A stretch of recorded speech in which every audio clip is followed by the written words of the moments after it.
أجرنا من النار اللهم أجرنا من النار اللهم أجرنا من النار اللهم أجرنا من النار اللهم أجرنا من النار اللهم أجرنا من النار যেই নবীজির অদ্যাপান্ত জিন্দেগীর কোনো গুনাহ নাই, বেগুনাহ মাসুম, আল্লাহর কাছে জাহান্নামের আগুন থেকে তিনি পানাহ চাচ্ছেন। দৈনিক 70 বার থেকে 100 বার আল্লাহর কাছে ইস্তিগফার পাঠ করছেন আর জাহান্নামের আগুন থেকে পানাহ চাচ্ছেন। জোরে করে আল্লাহু আকবার। সূরা মুলকের মধ্যে আল্লাহ স্পষ্ট বর্ণনা করে দিয়েছেন, বান্দারে সাবধান হয়ে যা জাহান্নামের আগুন থেকে। তাকাদু তামাইয়াযু মিনাল গায়য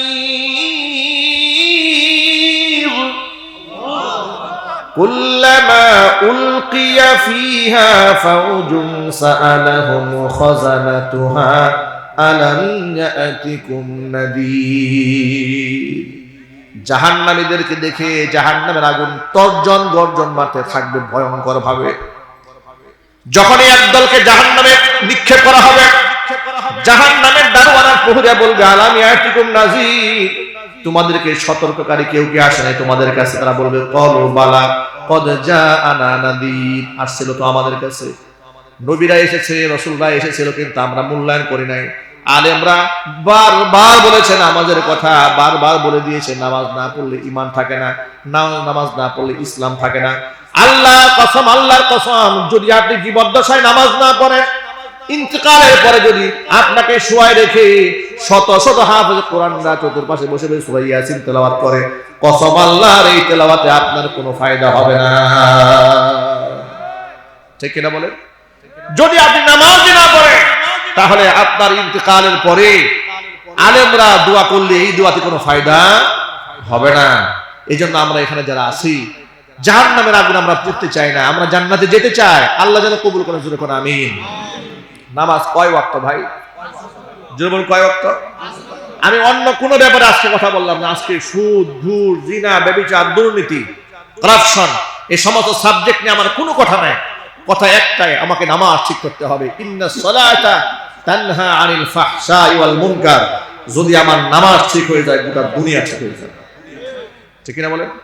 যদি আমি একমাত্র আল্লাহর জন্য প্রকৃত অর্থে নামাজি হয়ে যায়, পৃথিবীর কোনো অপকর্ম আমাকে স্পর্শ করতে পারবে না। আর যদি অপকর্মও করে, স্পর্শ করে, নামাজও পড়ি, বোঝা যাচ্ছে নামাজের হক আদায় হচ্ছে না, নামাজ সঠিকভাবে আদায় হচ্ছে না। সুতরাং কোরআন বলেছে নিশ্চয়ই ইন্নাস সালাতা তানহা আনিল ফাহশাই ওয়াল মুনকার।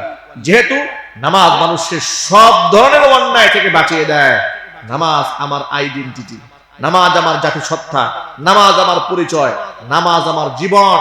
নামাজ নিয়ে বাঁচতে চায়, নামাজ নিয়েই মরতে চায়, নামাজি বান্দা হিসেবে রবের সামনে দাঁড়াতে চায়। রাজি আছেন কারা কারা? তো হাত দেখতে চায়। আল্লাহ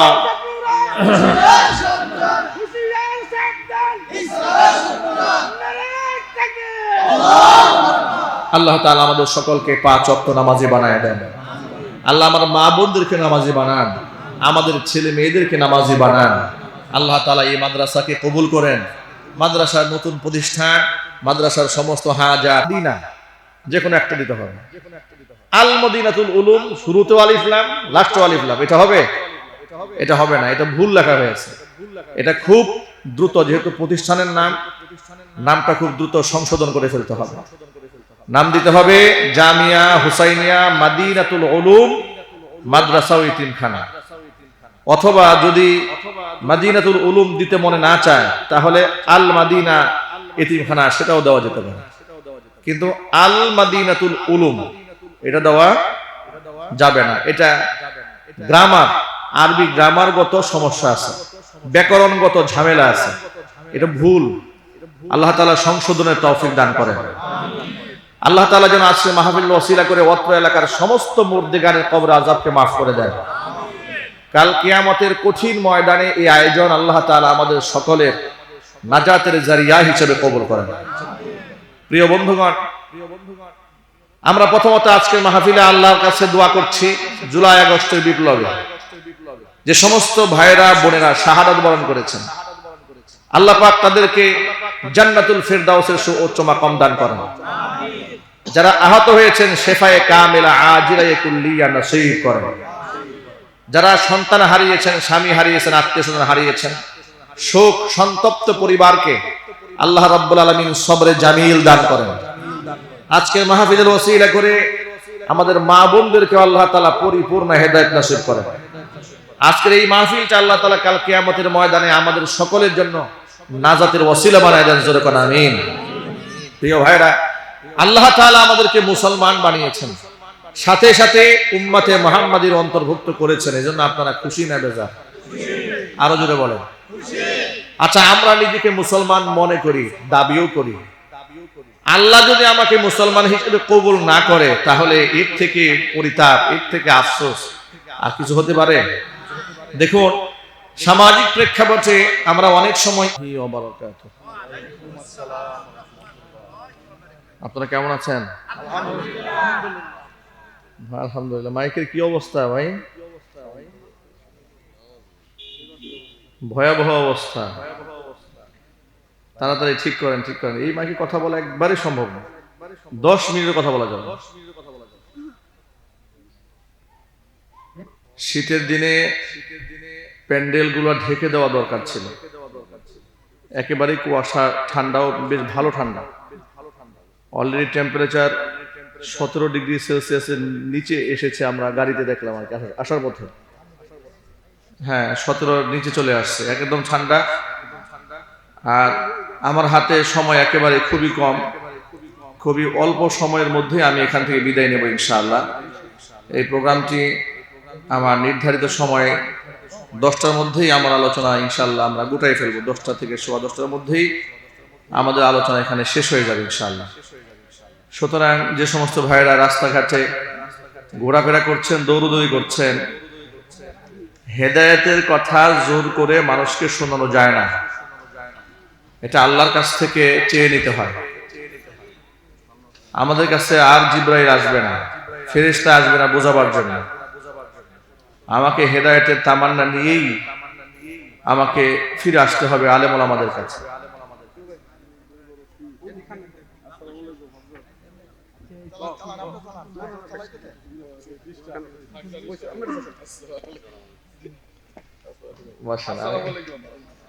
শুরু করি না এখন, বসেন। আপনি বক্তব্য দিয়ে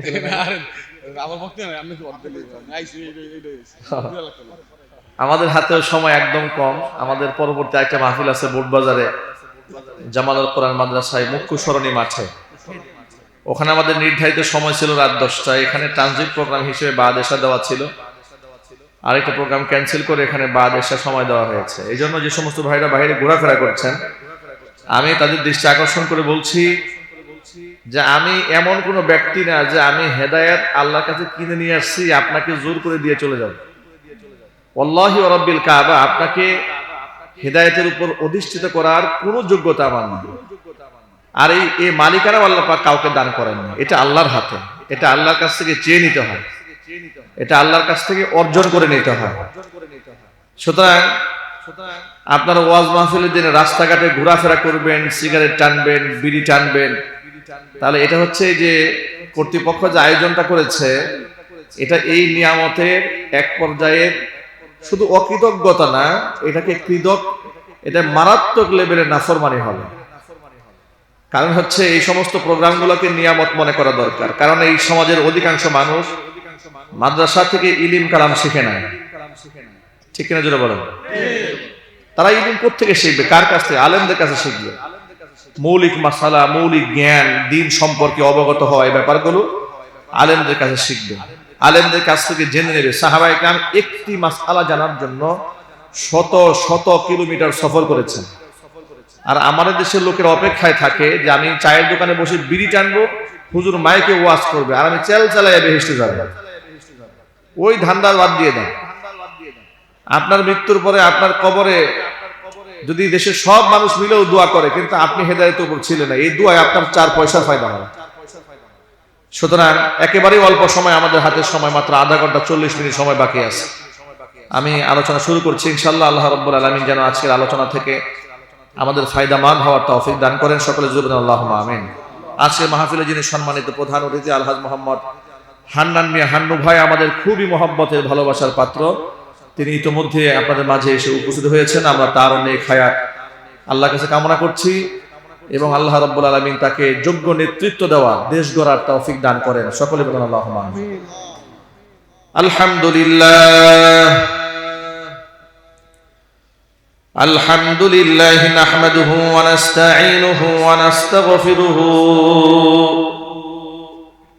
ওয়া নু'মিনু বিহি ওয়া নাতাওয়াক্কালু আলাইহি ওয়া নাউযু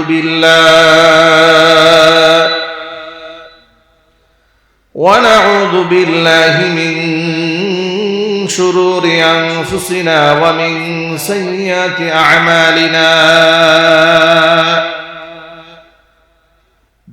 من يهده الله فلا مضل له ومن يضلله فلا هادي له ونشهد أن لا إله إلا الله وحده لا شريك له ونشهد أن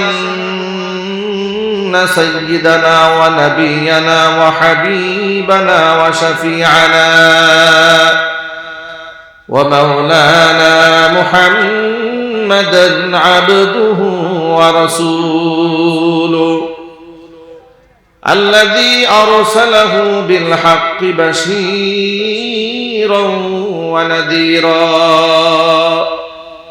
وداعيا إلى الله بإذنه وسراجا منيرا أما بعد فأعوذ بالله من الشيطان الرجيم بسم الله الرحمن الرحيم إن الله وملائكته يصلون على النبي يا أيها الذين آمنوا صلوا عليه وسلموا تسليما اللهم صل على محمد وعلى آل محمد كما صليت على إبراهيم وعلى آل إبراهيم إنك حميد مجيد اللهم بارك على محمد وعلى آل محمد كما باركت على إبراهيم وعلى آل إبراهيم إنك حميد مجيد ঈমানের পথে অবিচল থেকে আমার মরণ যেন হয় ঈমানের পথে অবিচল থেকে আমার মরণ যেন হয় তোমারই কাছে মিনতি আমার তোমারই কাছে মিনতি আমার মহামহিম দয়াময়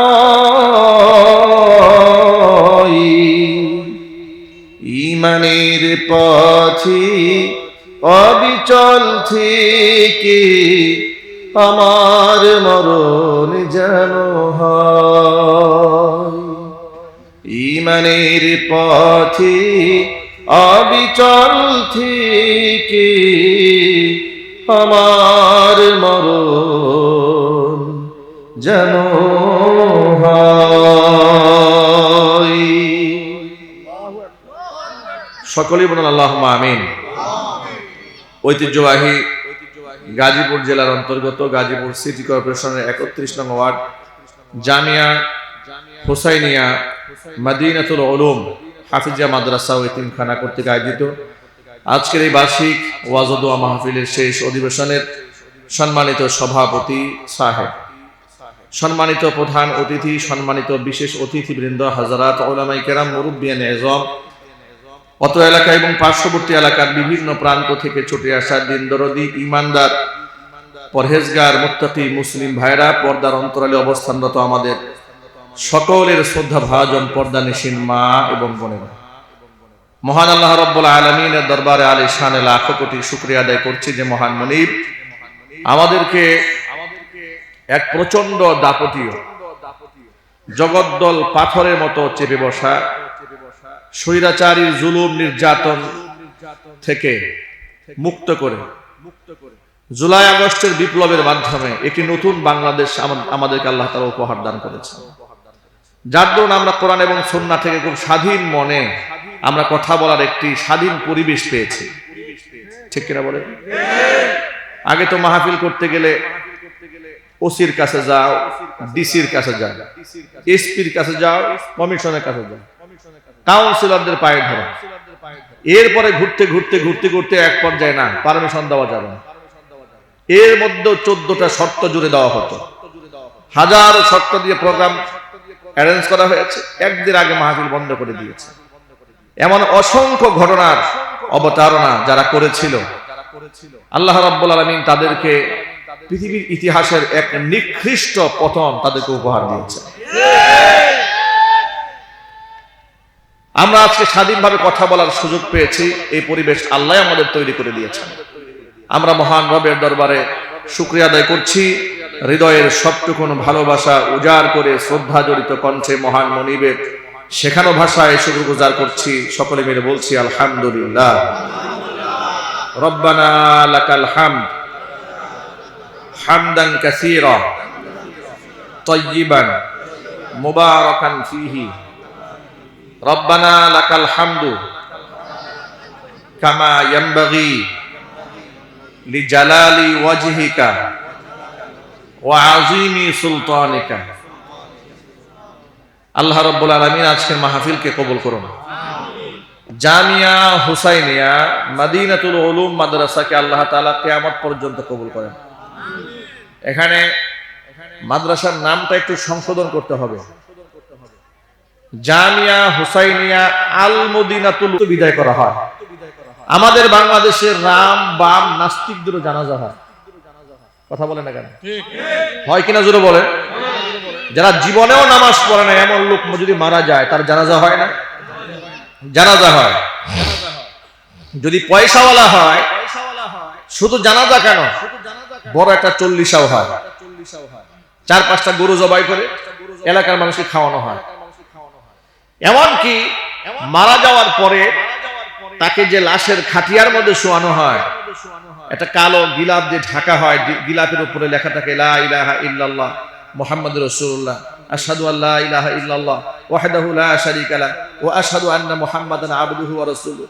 অনেক কালিমা লেখা থাকে, জিকির আজকার লেখা থাকে, আয়াতুল কুরসি লেখা থাকে, অনেক কিছু লেখা থাকে। জিজ্ঞেস যদি করা হয় যে এই কাপড় দিয়ে তাকে ঢাকলেন কেন, জবাব আসবে উনি একজন মুসলমান, মারা গেছেন, তার সম্মানে আমরা কালিমা দিয়ে তাকে ঢেকে দিয়েছি।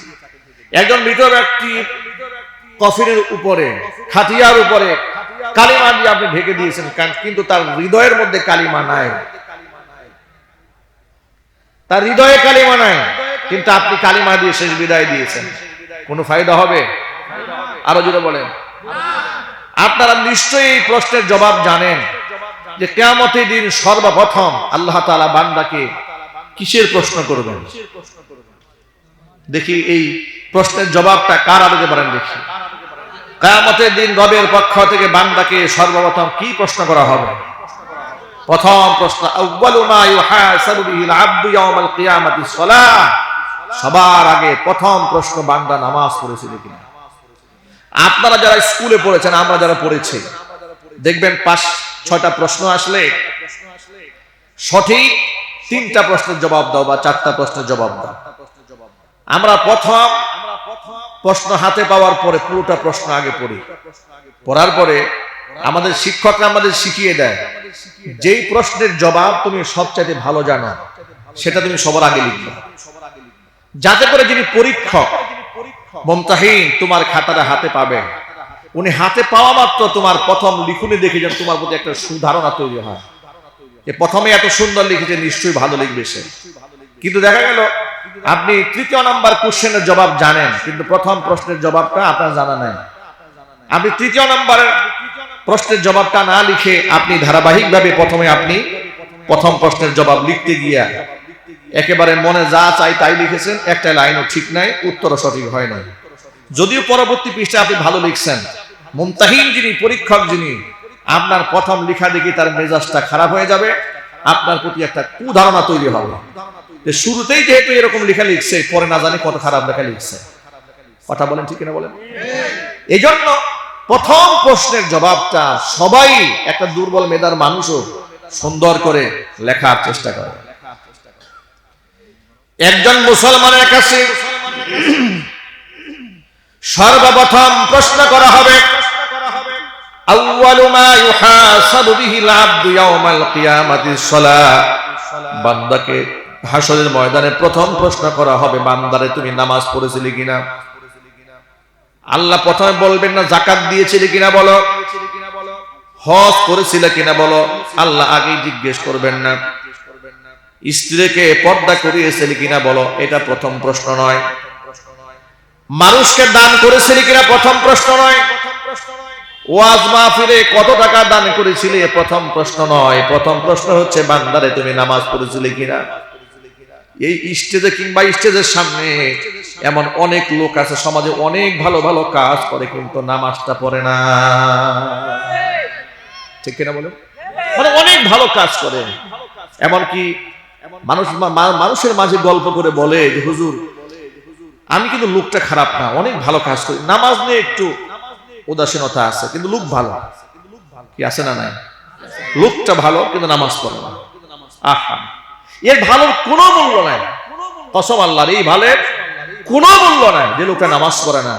রবের সাথে দৈনিক 5 বার সে কুফরি করে। কি করে? নাফরমানি করে না, সে কুফরি করে রবের সাথে। আল্লাহ নবী সাল্লাল্লাহু আলাইহি ওয়াসাল্লাম বলেছেন, মান তারাকা সালাতান মুতাআম্মিদান ফাকাদ কাফারা। কোন ব্যক্তি যদি ইচ্ছা করে এক রাকাত নামাজ ছেড়ে দেয়, সেই ব্যক্তি কুফরি করে ফেলে। মুহাদ্দিসিনে কেরাম এবং ফুকাহে কেরাম হাদিসের ব্যাখ্যা করে বলেছেন ইমাম আবু হানিফা রাহমাতুল্লাহি আলাইহি বলেছেন, নামাজ তরক করার কারণে সে যেন কুফরি করে ফেলল, সে একটা কাফের কাজ করেছে। কার কাজ করেছে? নামাজ ছেড়ে দিয়ে সে মুসলমানের কাজ করে নাই, সে কাফেরের কাজ করেছে। নামাজ ইসলামে এতটাই গুরুত্বপূর্ণ, এমন কঠিন শক্ত বিধান নামাজি। কোরআন মাজিদ আল্লাহ রাব্বুল আলামিন জিহাদরত অবস্থায় নামাজের নির্দেশ প্রদান করেছেন। অর্থাৎ ধরুন 500 মানুষ, 5000 মানুষ আপনি সৈনিকদের সাথে লড়াই করেছেন, কাফেরদের সাথে, নামাজের ওয়াক্ত হয়ে গেছে, জিহাদ চলমান। আল্লাহ রাব্বুল আলামিন বলেন, নামাজের ওয়াক্ত যদি হয়ে যায়, জিহাদরত অবস্থাতে তুমি নামাজ ছাড়তে পারবে না। যদি জামাতরত অবস্থায় 1000 মানুষ মুসলমান জিহাদে থাকে, তাহলে 500 মানুষ জিহাদে থাকবে, আর 500 মানুষ তারা নামাজের মধ্যে দাঁড়ায় যাবে।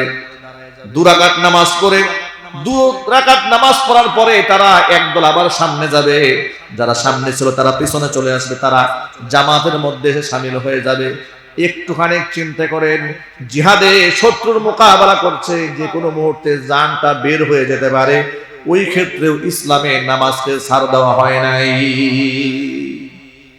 অথচ এই নামাজটা নিয়ে আমাদের সবচেয়ে বড় উদাসীনতা। আমরা বড় বড় কথা বলি, অনেক বড় বড় কথা বলি, নিজে নামাজ পড়ি না, সন্তানদেরকে নামাজের তালিম আমরা দিই না।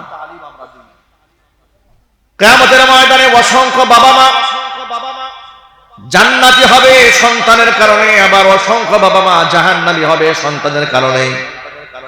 এই সন্তানেরা বাবা মার বিরুদ্ধে আল্লাহর আদালতে মামলা দায়ের করবে। সূরা হামিম সাজদার মধ্যে আল্লাহ পাক স্পষ্ট জানিয়ে দিয়েছেন। আল্লাহ পাক বলেন, ওয়াকালাল্লাযীনা কাফারু রাব্বানা আরিনাল্লাযাইনি আযাল্লানা মিনাল জিন্নি ওয়াল ইনস নাজআলহুমা তাহতা আকদামিনা লিয়াকুনা মিনাল আসফালিন। কাফেররা কিয়ামতের দিন জাহান্নামের ভয়াবহ শাস্তি দেখার পরে তারা বলবে, রব্বুল আলামিন, কাফের হইয়া তো মায়ের পেট থেকে দুনিয়াতে জন্মগ্রহণ করিনি, একজন ইমানদার মুমিন মুসলমান হয়েই তো আমি দুনিয়াতে মাটিতে জন্মগ্রহণ করেছিলাম, কিন্তু আমার বাবা মা আমাকে কাফের বানিয়েছে, আমার শিক্ষক আমাকে কাফের বানিয়েছে, আমার সমাজের লিডাররা আমাকে কাফের বানিয়েছে। তাহলে যে সমস্ত বাবা মা আমাকে জাহান্নামের লাকড়ি বানালো, যে সমস্ত শিক্ষকেরা আমাকে জাহান্নামের লাকড়ি বানিয়েছে, যে সমস্ত নেতারা আমাকে জাহান্নামের লাকড়ি বানিয়েছে, আল্লাহ এই সমস্ত ব্যক্তিদেরকে আগে আমাদের সামনে হাজির করো। নাজআলহুমা তাহতা আকদামিনা, এদেরকে আমাদের পায়ের নিচে আমরা ফেলবো। লিয়াকুনা মিনাল আসফালিন, যাতে করে এরা জাহান্নামে আমাদের অধঃপতন, আমাদের অধঃস্তন হতে পারে। জোরে বলেন নাউযুবিল্লাহ। কোরআন মাজিদ আল্লাহ পাক সন্তানদের ব্যাপারে আল্লাহ পাক বলেছেন, আল মালু ওয়াল বানুনা যিনাতুল হায়াতিদ দুনিয়া, সন্তান এবং সম্পদই হচ্ছে দুনিয়ার চাকচিক্য নিয়ামত। অন্য আয়াতে আল্লাহ পাক বলেন, ওয়া'লামু আন্নামা আমওয়ালুকুম ওয়া আওলাদুকুম ফিতনা ওয়াল্লাহু ইনদাহু আজরুন আযীম। জেনে রেখো, তোমাদের সম্পদ এবং সন্তান দুটোই আমি আল্লাহর পক্ষ থেকে নিয়ামত এবং পরীক্ষা। এই ইমতিহানে যদি তোমরা পাস করতে পারো, তাহলে আমি আল্লাহর কাছে রয়েছে মস্ত বড় পুরস্কার। সুবহানাল্লাহ। প্রিয় ভাইরা, আমাদের সন্তানদেরকে নামাজি বানানো, তাদেরকে দ্বীন শেখানো, আদব শেখানো, এটা আল্লাহ তাআলা আমাদের উপর ফরজ করেছেন। কি করেছেন জোরে বলেন তো? এটা আল্লাহ পাক আমাদের উপর ফরজ করেছেন। 7 বছর হয়ে গেলে একজন সন্তানকে, বাচ্চাকে নামাজের তালিম দেবেন, তাকে নামাজে ধীরে ধীরে অভ্যস্ত বানাবেন। 10 বছর হলে নামাজ না পড়ে তাকে আপনি ব্যাট দিয়ে প্রহার করে, শাসন করে হলেও তাকে নামাজ পড়তে আপনি বাধ্য করবেন। এটা বাবা হিসেবে, মা হিসেবে আল্লাহ তাআলা আমাদের উপর ফরজ করেছেন। চিৎকার দেখুন সুবহানাল্লাহ। এই দায়িত্বগুলো পালন না করার কারণে আমরা আমাদের সন্তানদেরকে দুনিয়াবি শিক্ষায় শিক্ষিত করতে গিয়ে আমরা কত কিছু করেছি। কোরআন শেখায়নি, নামাজ শেখায়নি। বিনিময়ে কি হয়েছে? এই সন্তান ডাক্তার হয়েছে, ইঞ্জিনিয়ার হয়েছে, লয়ার হয়েছে, ব্যারিস্টার, প্রফেসর হয়েছে। এমন অসংখ্য ব্যক্তি পৃথিবীতে আছে যারা পৃথিবীর উচ্চ ডিগ্রি ধারণ করেছে, কিন্তু বৃদ্ধ বয়সে বাপ মাকে বৃদ্ধাশ্রমে পাঠিয়ে দিয়েছে। আমার কাছে এখনো পর্যন্ত রেকর্ড আছে। আপনার বেলা শেষে একটি বৃদ্ধাশ্রম আছে নওগাঁ জেলাতে। এটা আমি 2 দিন আগে টেলিভিশনে একটি সংবাদ অনলাইনে আমি দেখেছি, সম্ভবত আর টেলিভিশনে এটাকে কভার দিয়েছে। বেলা শেষে বৃদ্ধাশ্রমে এক বৃদ্ধার গল্প, যিনি সেই বৃদ্ধাশ্রমের প্রতিষ্ঠাতা একজন নারী, তিনি শোনালেন। তিনি বললেন, 2 ছেলেকে এক বৃদ্ধা মা ডাক্তার বানিয়েছে, 2 ছেলে বিদেশে থাকে। এই বৃদ্ধা মায়ের খোঁজ খবর নেওয়ার কোনো লোক নাই। বৃদ্ধাশ্রমে তিনি তার দেখাশোনা করেন। একেবারে মৃত্যু শয্যায় মা যখন শায়িত, তখন ছেলেদের সাথে যোগাযোগ করা হলো। ছেলেরা জীবনের শেষবারের মতো বিদেশ থেকে এসে, তার ডাক্তার 2 ছেলে এসে প্রথম মায়ের সাথে যে আচরণটা করেছে, মা প্যারালাইজড হয়ে গেছে, পক্ষাঘাত হয়ে গেছে। উনি বলছেন, যিনি এই বৃদ্ধাশ্রমের দায়িত্বে যিনি আছেন, তিনি বলছেন যে সন্তানরা এসে দেখলাম অসুস্থ মায়ের হাত থেকে ফিঙ্গারপ্রিন্ট নিচ্ছে। ফিঙ্গারপ্রিন্ট নিয়ে মায়ের নামে যে সমস্ত স্থাবর অস্থাবর সম্পদ আছে সব লিখে নিল। লিখে নেওয়ার পরে বৃদ্ধাশ্রমের দায়িত্বরত নারীকে বলছে যে আপনি আমার মাকে নিজের মায়ের মতো একটু দেখাশোনা করেন। আমরা তো সময়ের অভাবে খেদমত করতে পারছি না, বিদেশ যাচ্ছি, বিদেশ গিয়ে তার ভরণ পোষণা যত টাকা পয়সা লাগে সব আমরা দেব। এই কথা বলে বৃদ্ধা মাকে ফেলে সন্তানদ্বয় বিদেশ চলে গেল। উনি বলছেন, বিদেশ যাওয়ার পরে জীবনের জন্য একটি দিন ফোন দিয়ে জিজ্ঞেস করে নেয় মা বেঁচে আছে না মরে গেছে। এটা হচ্ছে পৃথিবীর বাস্তবতা। তাহলে এটা কেন হয়েছে? এটা আমাদের নিজেদের হাতের কামাই। এটা আমরা ভুল করেছি। আমরা আমাদের সন্তানদের কোরআন শিক্ষা দিতে পারি নাই, নামাজ শিক্ষা দিতে পারিনি। যদি আমাদের সন্তানকে আমরা কোরআন সুন্নাহর আদর্শবান বানাতাম, আমাদের সন্তান মাস্তান হতো না, ডাকাত হতো না, খুনি হতো না, মাদক সেবী হতো না, মাদক ব্যবসায়ী হতো না, মদ্যপানকারী হতো না, জুয়ারি হতো না, টেন্ডারবাজ হতো না। আজকে আমাদের সন্তানদেরকে নিয়ে কারো কাছে আমাদের বিচার দেওয়ার প্রয়োজন হতো না। আমাদের সন্তানরা আমাদের চোখের শীতলতা হয়ে যেত। ঠিক না বলেন? আমি যদি কসম করে বলি তাহলে আমাকে কাফারা দিতে হবে না। আমি আমার সকল ভাইদের উদ্দেশ্যে বলছি, মায়েদের উদ্দেশ্যে বলছি, বর্তমান সমাজের মধ্যে আপনি দেখবেন ছোট ছোট বাচ্চারা ধূমপান করছে, স্কুলের বাচ্চারা ইয়াবা সেবন করছে, এমনকি এমন অনেক গার্জিয়ান আছে যারা সন্তানদেরকে হাই স্কুলে পাঠাবার পরে তারা মাদক সেবন পর্যন্ত করছে। জোরে করে নাউজুবিল্লাহ। কোরআনের নূর থেকে মানুষ যখন সরে যায় তখন তার মধ্যে আর মনুষ্যত্ব বাকি থাকে না। এই জন্য নবী করিম সাল্লাল্লাহু আলাইহি ওয়াসাল্লাম বলেছেন, আল কুরআনু গিনান লা ফাকরা বাদা। কোরআন এমন একটা সম্পদের নাম, এটা অর্জিত হলে ব্যক্তি ধনী হয়ে যায়। ওলা গিনান দুনাহু, কোরআন ছাড়া কোনো ব্যক্তি ধনীও হতে পারে না। পৃথিবীতে সব আছে, তার মধ্যে কোরআন নাই, হুজুর বলেছেন সে নিঃস্ব অসহায়। আর যার মধ্যে কোরআন আছে, পৃথিবীর কোনো সম্পদ যদি নাও থাকে, সে পৃথিবীর শ্রেষ্ঠতম ধনী। চিল্লায় বলেন আল্লাহু আকবার। কোরআনময় জীবন যারা গড়ে তাদের সম্মান আল্লাহ তাআলা আকাশ চুম্বি বানিয়ে দেন। নবী করিম সাল্লাল্লাহু আলাইহি ওয়াসাল্লাম বলেছেন, আল মাহিরু বিল কুরআনি মা'আস সাফারাতিল কিরামিল বাররা। যে সমস্ত ব্যক্তিরা বিশুদ্ধভাবে দক্ষতার সাথে কোরআন তেলাওয়াত করতে পারে, তাদের মর্যাদা আল্লাহ রাব্বুল আলামিনের কাছে নৈকট্যপ্রাপ্ত ফেরেশতা সমতুল্য। ওয়াল্লাযী ইয়াকরাউল কুরআন, আর যে ব্যক্তি কোরআন পড়ে, ওয়া তাতাউ, এবং সে ধাক্কায় ধাক্কায় ঠেলে ঠেলে পড়ে কিন্তু কোরআন তেলাওয়াত বাদ দেয় না, ওহুয়া শাকুন আলাইহি, এটা তার জন্য কষ্টকর হয় তেলাওয়াত করতে, এরপরেও সে বাদ দেয় না, লাহু আজরান। নবীজি সাল্লাল্লাহু আলাইহি ওয়াসাল্লাম বলেছেন, আল্লাহ পাক ব্যক্তির আমল নামার মধ্যে ডাবল সওয়াব লিখে দেন। এজন্য আমরা এই দুনিয়া থেকে চিরদিনের জন্য বিদায় হব, এই কথা কি সত্য না মিথ্যা? আরো জোরে বলুন। পৃথিবীর সর্বাধিক বাস্তব সত্য, যে সত্যকে কোনো নাস্তিকও অস্বীকার করতে পারবে না। আল্লাহকে অস্বীকার করতে পারে কিন্তু মৃত্যুকে অস্বীকার করতে পারে? স্রষ্টাকে ভুলে গেলেও সে মৃত্যুর কথা অস্বীকার করার কোনো সুযোগ নাই। এটা হচ্ছে চরম বাস্তবতা। আমাকে মরতেই হবে। কোনো টাকা দিয়ে, পয়সা দিয়ে, চিকিৎসা দিয়ে বিশ্ববাসী আমাকে চিরদিন টিকিয়ে রাখতে পারবে না। পৃথিবীর মহামানব যেহেতু দুনিয়া থেকে বিদায় হয়ে গেছেন মুহাম্মদ রাসূলুল্লাহ সাল্লাল্লাহু আলাইহি ওয়াসাল্লাম, সুতরাং নেক কাজ করে পৃথিবীতে আমার টিকে থাকার কোনো সুযোগ নাই। সম্পদ দিয়ে যদি টিকে থাকা যেত, কারুন পৃথিবীতে টিকে থাকতো কিয়ামত পর্যন্ত। ঠিক কি না? ক্ষমতা দিয়ে যদি পৃথিবীতে টিকে থাকা যেত, ফিরাউন কোনদিন ক্ষমতাচ্যুত হতো না, ফিরাউনের মৃত্যু হতো না, ফিরাউনের পতন হতো না, যদি ক্ষমতা দিয়েই টিকে থাকা যেত। হাজারো উপমা রয়েছে, দৃষ্টান্ত রয়েছে যে ক্ষমতা মানুষকে মুক্তি দেয় না, অর্থ মানুষকে মুক্তি দান করতে পারে না। দুনিয়া থেকে বিদায় যেহেতু হয়েই যাব, আমার কবর যেন আমল শূন্য না হয়ে যায়, আমার ইন্তেকালের পরেও যেন কবরের মধ্যে সওয়াবের ধারাবাহিকতা অব্যাহত থাকে, এমন কিছু করে যাওয়ার দরকার কি আমার আছে না?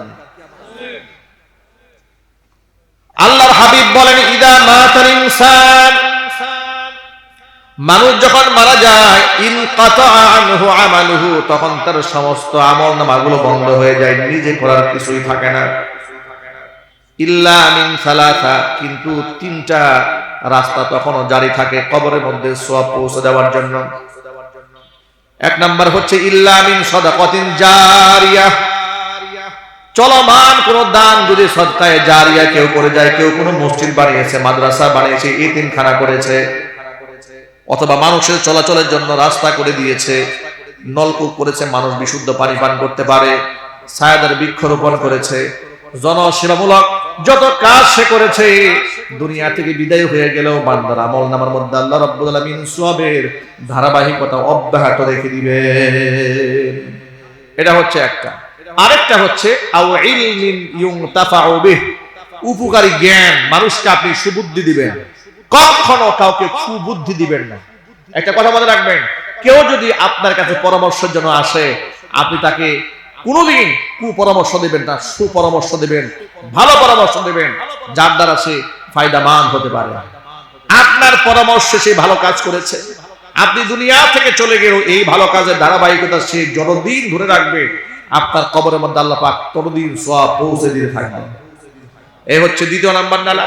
তৃতীয় নাম্বার হচ্ছে ওয়ালাদিন সালিহিন ইয়াদউ লাহ, নেককার সন্তান যদি কেউ রেখে যায় কবরের মধ্যে, আল্লাহ রাব্বুল আলামিন এই নেককার সন্তান যতদিন বেঁচে থাকবে তার জন্য দোয়া করবে, আল্লাহ পাক বাবা মার আমলনামার মধ্যে সওয়াবের ধারাবাহিকতা অব্যাহত রেখে দেবেন। আমরা এখানে যারা আছি আমরা সদকায়ে জারিয়া করার চেষ্টা করব, আমরা বলি ইনশাআল্লাহ। আমরা মানুষকে উপকারী জ্ঞান শেখাবো, বলুন ইনশাআল্লাহ। তৃতীয় নম্বরে হচ্ছে আমরা নেককার সন্তান রেখে যেতে চাই, আমরা বদকার সন্তান রাখতে চাই না। ছোট্ট বাচ্চা শিশুকাল থেকেই তাকে নামাজে প্র্যাকটিস করাতে হবে। ছোট্ট মেয়ে শিশুকাল থেকে তাকে পর্দার গুরুত্ব শেখাবেন। এখানে অনেক বাবারা আছেন, অনেক স্বামীরা আছেন। আমি ছোট্ট করে একটা কথা বলি, আমরা অনেক সময় আমরা দেখেছি সমাজ প্রেক্ষাপটে মেয়েটা কারিবুল বুলুগ মানে বালেগ হয় নাই, বালেগা হওয়ার কাছাকাছি, এটাকে বলা হয় কারিবুল বুলুগ। বালেগা হওয়ার কাছাকাছি বয়সে যখন একটি মেয়ে উত্তীর্ণ হতে চায়, ঠিক ওই মুহূর্তে দেখবেন তার শারীরিক অঙ্গ প্রত্যঙ্গের পরিবর্তন ঘটতে থাকে, ঠিক না ভাই? সেই হিসেবে আমরা যারা বাবা আছি, আমরা যারা মা আছি, আমাদের দায়িত্ব হচ্ছে আমাদের মেয়েদেরকে বড় হিজাব দিয়ে, পর্দা দিয়ে তাকে পর্দার গুরুত্ব শেখানো। কতজন পুরুষের সামনে সে যেতে পারবে, কার সামনে যেতে পারবে না, এই মাসআলাটা মা হিসেবে, বাবা হিসেবে মেয়েকে শাসনে রেখে এই মাসআলাগুলো তাকে শিশুকাল থেকে অভ্যস্ত বানানো।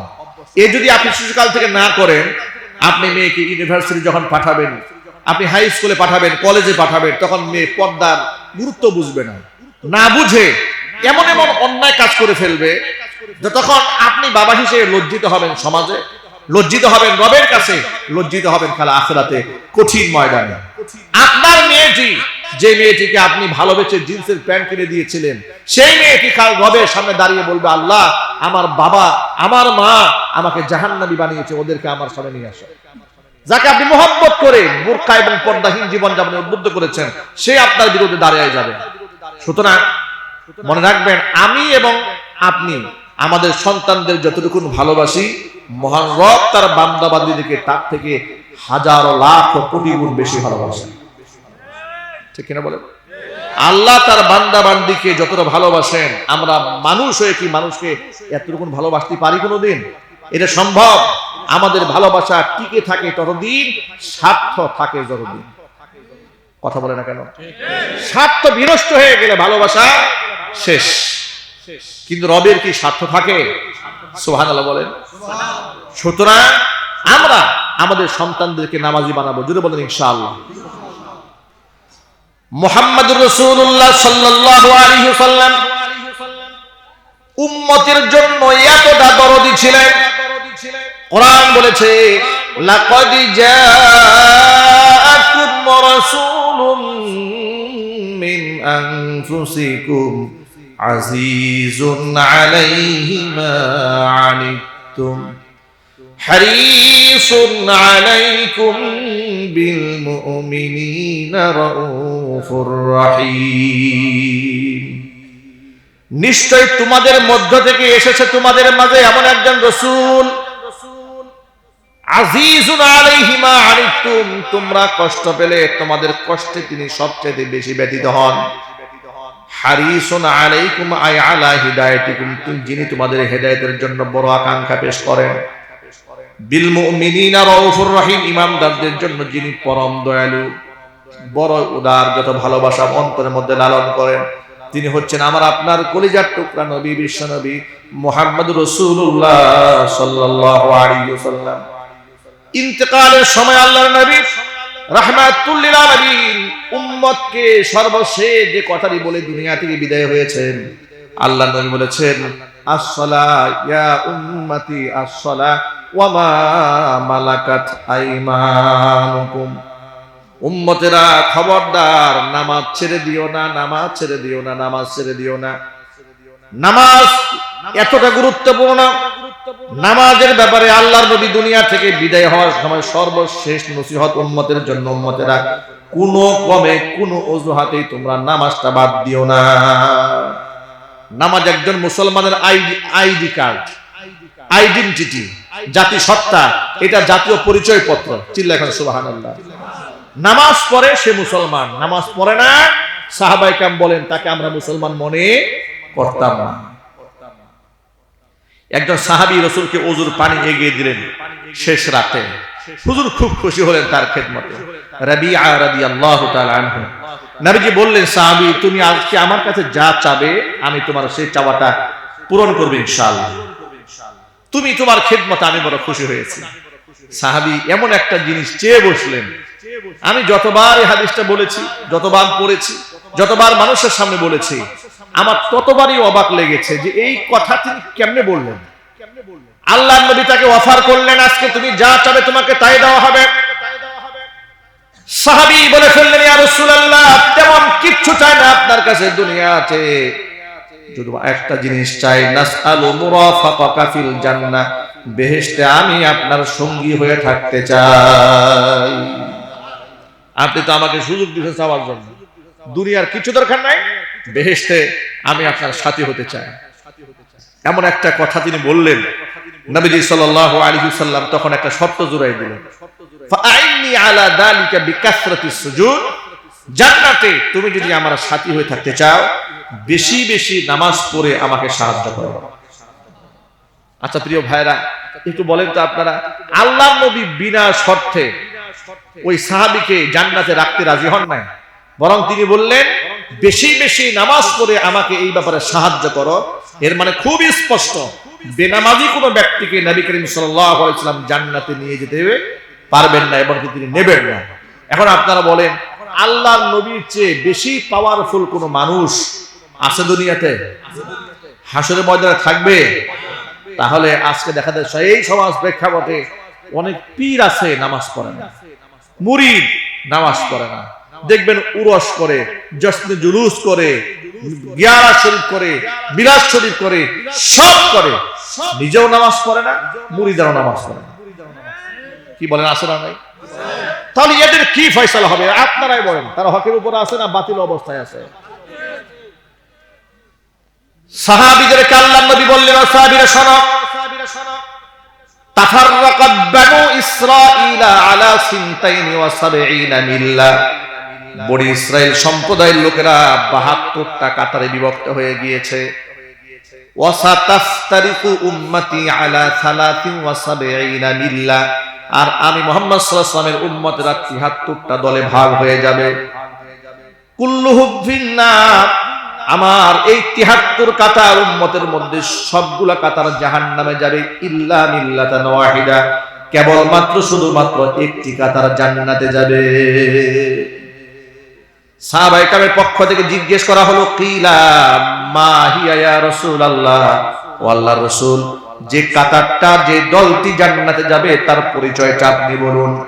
নবীজি জবাব দিয়ে বললেন, মা আনা আলাইহি ওয়া আসহাবি, যে মতের উপরে, যে পথের উপরে, যে আদর্শের উপরে, যে আমলের উপরে আমি মুহাম্মদ সাল্লাল্লাহু আলাইহি ওয়াসাল্লাম নিজে আছি আর আমার সাহাবীরা আছে, আমার অনুসরণকারী সাহাবীদের কাতার আমার কাতার, আর অনুষ্ঠিত ব্যক্তিদের কাতারটাই হচ্ছে জান্নাতীদের কাতার। এখন আপনারা বলেন, আল্লাহর নবী জীবনে নামাজ বাদ দিয়েছে? কথা বলেন। কয়েক বছর আগে এক দস্তরখানায় বসেছি খানা খেতে, এক পীরের খুব মুরিদ, একেবারে বড় তফকার মুরিদ, নামাজ পড়ে না। তো কথা প্রসঙ্গে একসাথে বসার পরে আমাদের দুঃসম্পর্কে আত্মীয় হয়, আমি তার ব্যাপারে সবই জানি, জেনে শুনে বলেছি, আচ্ছা আপনি নামাজ পড়েন না কেন? উনি আমাকে বললেন যে আমরা দেখানো নামাজ পছন্দ করি না।